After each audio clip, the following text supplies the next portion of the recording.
Je vous offre des petites graines mellifères pour les abeilles à planter pour un avenir solidaire et écologique. Des fleurs plutôt que des tracts pour présenter sa candidature. Soutenu par Carole Delga, mais pas par le Parti socialiste, l'élu de Pézenas veut être une députée proche des citoyens. Ce que je veux, c'est redonner de la confiance et de la transparence. Moi, ça fait 7 ans que je fais de la politique, si c'est le terme qu'on emploie en tant qu'élu. Et je veux redonner envie, redonner confiance et faire un pays un peu plus juste, parce que là, on a vraiment créé une distance entre les élus et les citoyens. Sur le marché de Pomerol, ce matin-là, il y a aussi le maire de Marseillan. Soutenu par la droite et le centre, il revendique l'appui de nombreux maires et sa connaissance de la circonscription. Je crois que cette candidature, elle doit porter la voix des habitants de notre territoire. Ça, pour moi, c'est essentiel, que ce soit les professionnels, les habitants, les nouveaux habitants ou évidemment tous ceux qui sont résidents, quelles que soient les communes, petites ou grandes communes, sur notre circonscription. Une circonscription qui s'étend des villages de l'arrière-pays de Béziers, plutôt viticoles, à l'étang de Thau et au littoral, avec Sète et Agde, les deux plus grandes communes du territoire.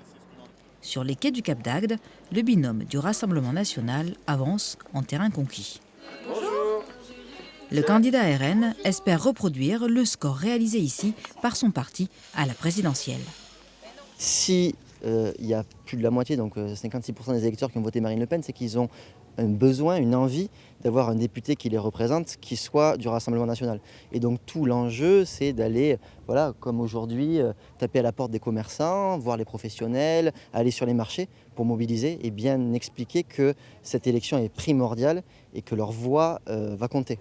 Conserver l'élan de la présidentielle pour les législatives, c'est aussi la volonté des militants de l'Union de la gauche. Et de marcher en meeting, ils ne ménagent pas leur peine pour convaincre.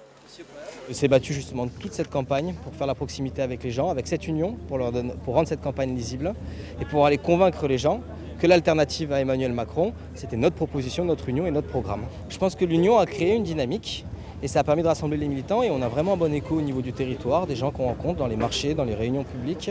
On sent les gens motivés et ravis de cette union et on sent qu'ils veulent aller vers la gagne.